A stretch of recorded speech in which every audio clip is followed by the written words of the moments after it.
Duboko smo ubeđeni da posao koji radimo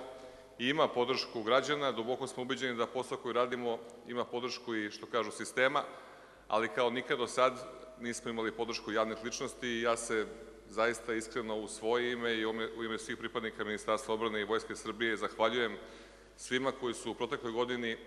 nama zaista puno pomogli. Zahvaljujem se i profesoru Mandiću koji je ovde u publici, koji je režirao jednu fenomenalnu predstavu na 160-godišnjici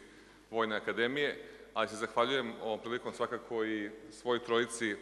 u ovom trenutku pripadnika Vojske koji su zaista nesebično od rane zore do večeri, kako to već ide, snimali spotove.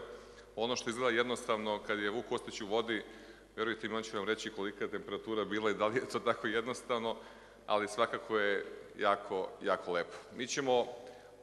krenuti u kampanju praktično od sutra, neće naravno ići svi spotovi sve vreme, ali ćemo tražiti i dalje partnere i prijatelje koji će želeti da učestvuju u našoj kampanji, jer smo ubeđeni da profesionalizacija Vojske Srbije je opšti društveni interes u kome treba da daju doprinos svi oni koji su u mogućnosti.